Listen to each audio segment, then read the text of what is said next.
Assalamualaikum warahmatullahi wabarakatuh dan salam sejahtera kepada pendidik, ibu bapa dan juga student yang ada dalam page Cikgu Akin. Cikgu Akin nak doakan semoga dipermudahkan segala urusan. Dilapangkan hati, ditenangkan hati, dilapangkan fikiran. So hari ni hari Ahad kan. So sementara tunggu kelas, so kita buatlah satu video, short video. So 5 minit lagi ni.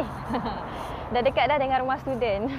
Alright, so kalau kita cakap tentang strict versus flexible lah. Strict versus flexible dalam belajar ni kan, it can be in many aspect. Contoh aspek yang cikgu ambil adalah boleh jadi strict versus flexible dari segi pengurusan masa, boleh jadi strict versus flexible dari segi pengurusan jadual, pengurusan subjek, boleh jadi juga dari segi you pilih lokasi untuk belajar. Nak cakapnya dalam pelbagai aspek bila kita nak belajar ni, it can be strict ataupun nak flexible. Benda ni bergantung kepada diri kita sendiri. Kalau kita decide untuk strict, so strict lah dia. Kalau kita decide untuk flexible kan dia, so flexible lah dia.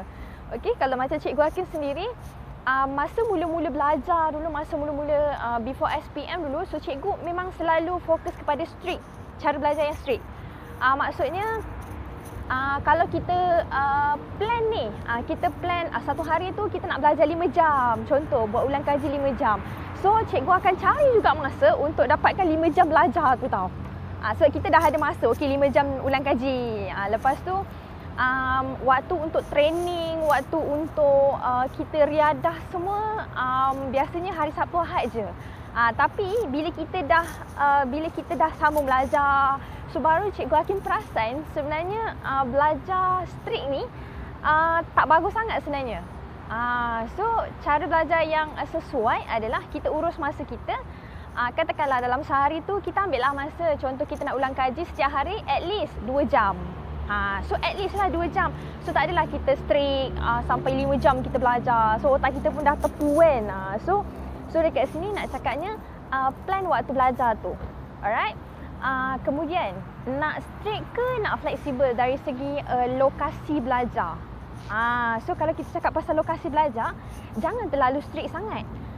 Sebab kalau dulu Cikgu Akin pun dulu strict juga. Bila kita kata lokasi belajar ni, kita nak ada dekat dalam bilik belajar kita, dalam bilik belajar kita je. So tiap kali ulang kaji ke buat ulang kaji apa semua dalam bilik belajar je. So macam kita tak ada rasa perubahan tau. Manusia ni, kita tak boleh stick dengan satu benda je. Kita mesti nak berubah-ubah. Berubah mood lah, berubah tempat belajar lah, berubah orang kata berubah apa sekalipun. Berubah subjek ke, berubah topik ke. So dekat sini, cuba praktis ubah lokasi belajar. Kalau sebelum ni belajar dekat dalam bilik belajar je kan. So why not ubah lokasi belajar tu, kita ubahlah ke library, ubahlah buat dekat dekat taman. Sekarang Cikgu Akin dah rajin lah pergi taman. So nak cakapnya cuba ubah sesuatu yang kita rasa macam kita dah biasa. Ubah sesuatu tu. So nanti insyaAllah kita akan dapat sesuatu yang kita tak pernah dapat pun. Kita tak pernah jangka kita akan dapat. So cubalah ubah. So lokasi ni it can be anywhere. Ada orang boleh belajar dekat tempat yang macam crowded tau. Contoh macam orang, tak silap cikgu, kawan cikgu dia orangnya audio. So dia boleh belajar walaupun bising. Contoh macam dekat McD ke, dekat KFC, dekat Starbucks. So tempat-tempat macam tu dia boleh belajar. Tapi kalau macam cikgu sendiri, cikgu bukan orang audio, so agak susah kita nak blend dengan situasi belajar dalam keadaan crowded macam tu. So itu depends pada gaya belajar kita lah. Kalau kita adalah orangnya yang auditory, so sesuai lah belajar dekat tempat yang macam bising-bising sikit kan. Alright. So nak cakapnya jangan terlalu strict sangat lah. Cuba ubah mana-mana yang kita boleh ubah tu, kita ubah sikit-sikit. Lepas tu dari segi pengurusan subjek pula, dari pengurusan topik pula. So kita kena ada arrangement. So kita tukarlah. Katakan dalam minggu ni kita nak belajar subjek calculation. So kita bolehlah arrange masa kita dalam masa 5 hari tu ambil masa 2 atau 3 jam untuk belajar satu subjek. Satu subjek je dalam sehari. Jangan campur-campur subjek. So kita nanti akan pening tau. So pilih satu subjek untuk satu hari tu. So pilihlah topik. So masa kita nak pilih topik tu, pilih topik yang kita rasa macam confident untuk jawab dulu. Alright.